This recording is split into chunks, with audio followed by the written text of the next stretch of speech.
Hey guys, Nary here from Drake Queen Gaming. So if you know me on Twitter, the Gaming Dragon. Today I'm coming at you with another Let's Play episode of The Echo. So the last time we left off, we had a little bit of a raunchy situation. So it seems that Chase and Leo are getting a little frisky in the bathroom. So this may be one of those episodes that I have to censor a little bit. Add a creative use of the blur function in the YouTube creator editor. So let's jump right into this and see how much of this I can actually say and show. Alright, let's do it. Alright. He pulls back finally, and I lower my gaze to meet his. His tongue is hanging out, making him look a little goofy. I can see a few of my short brown hairs on his tongue. He starts to lean in again, and this time I don't turn my head away. As he almost reaches me, his eyes suddenly flick to the right, looking over my shoulder, and I see shock cross his expression. Oh wow, that moment got interrupted quick. Then he jumps and spins around, knocking over the soap dispenser and first aid kit. I jump too. What? Leo continues to stare, one paw clutching his chest, the other digging into my thigh. I wait for him to finish, but he doesn't go on. Did you see something? I thought I did. Just seeing things, I guess. Finally, he turns his attention to the first aid kit and leans over, starting to pick everything back up. Slowly, I slide down from the sink, pushing my shirt back into place, realizing that the moment had passed. While I'm curious as to what he saw, I'm also conscious of the fact that the break in our intimacy has made things awkward again. Should we check the house? Could be Clint. No. Wasn't Clint. Leo grabs his shirt and pulls it back on before turning to me. Just seeing things. I think back to Clint. Well, alright. As we leave the bathroom, Leo looks back in for a moment before flipping the light off. I think it's a little strange that he makes sure to close the door. Leo doesn't make a move on me again that night, instead keeping a good few inches between us on the bed. I can't help but wonder if I did something wrong. What I do know is that I'm kind of disappointed. Oh, that was creepy. Are we slowly getting an image? By morning, Leo seems to have perked up a little. It starts with some good news from Flynn. Carl had been in the crawl space. According to him, it had been too hot to sleep anywhere but there. Of course, that's fucking insane, but it's definitely something Carl might do. In better spirits, Leo suggests we go out to some burger joint, to which I agree. On the way, we chat about my project. So, obviously I don't want to spend all of our time just having fun. You have a project to do after all. Yeah. I don't remind him that most of this messing around has been his idea. Though we do need to hang out with TJ today, if that's okay. I promised him we would yesterday. He's been feeling kind of down, obviously. I look down at my sausage biscuit sandwich, the excess grease glistening in the sunlight shining through my window. I was thinking the park. Yeah, that sounds like fun. So, what do you still need to do? I take a bite to give myself time to think. Well... Honestly, I'm not too sure. The whole premise is about the body that was found in the mine. Yeah, what was that about? Well, I read about it on a website. Apparently some guy's mutilated body was found in the mines and everyone in the town lost their minds. A website? Yeah.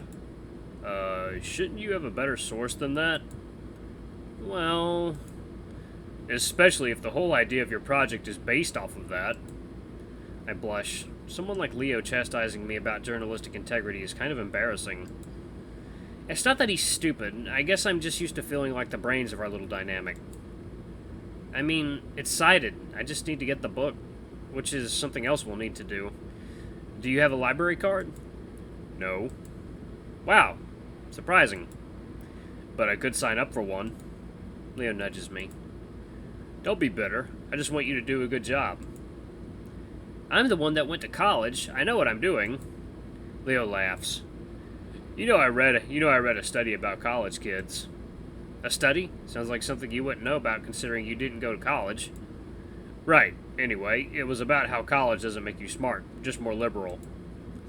Aha. And so, how is that a bad thing? Well, paying $20,000 a year to get indoctrinated just doesn't appeal to me. I frown. Oh, didn't take Leo for a conservative. Interesting.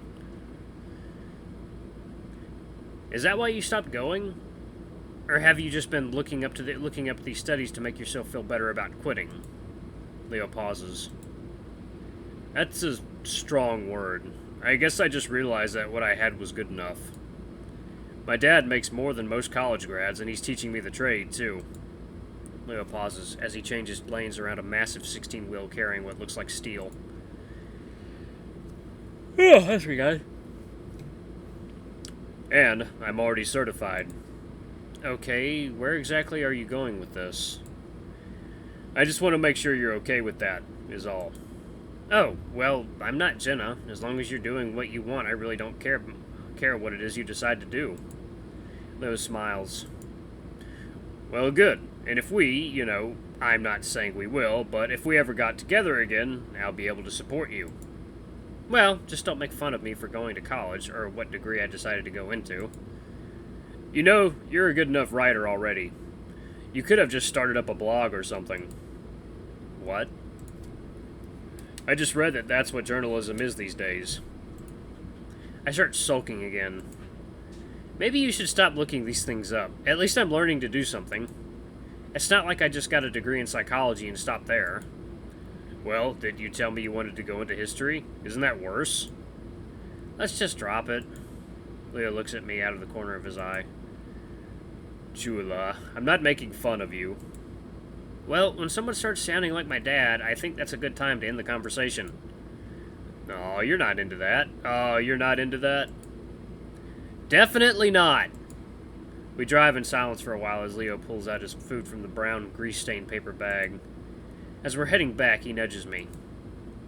Hey, I have an idea. He talks with his mouth full, one hand holding onto his sausage biscuit while the other steers. Are you asking me... Hey, both hands on the wheel!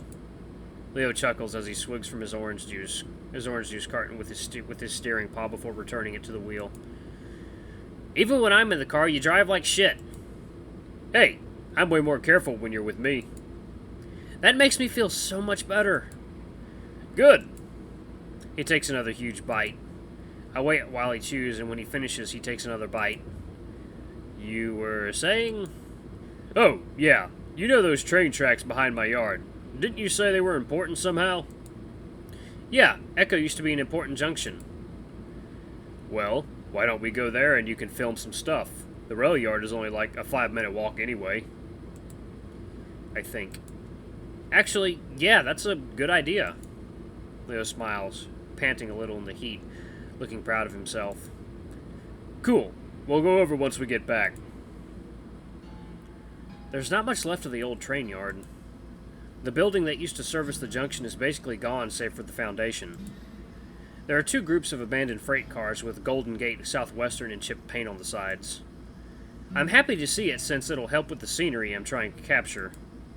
After doing a few panning shots along with some close-ups of the cars, I lean against an old freight car with my head back. I close my eyes against the heat. It's almost noon, so it's almost impossible to find any good shade out here. For some reason, it's only now that I'm realizing how stupid it was to do this so early. The sunset would have looked a lot better, along with it being a lot cooler. Leo's been gone almost 20 minutes at this point. He said he was going to get some water bottles, but it's been a while. The sweat seeping into my shirt makes my skin crawl. After looking around, I peel it off and hang it up against a wall, against a small metal ladder on the frame of one of the freight cars. I lean back against the exact same spot I was earlier, where it isn't burning hot, and resume closing my eyes. Vaguely, I wonder how many miles this thing has covered, how much of the country it's seen. The railway was closed down in the 60s, so it's at least over 50 years old. Unless they're just using Echo as a dump for unwanted train cars and left them here recently. A lot older than I am. There's something weirdly comforting about leaning against something that's been through so much. Almost reassuring. It's like swimming in an old river or a lake that's been around for millions of years. Something brief connected to things that are permanent.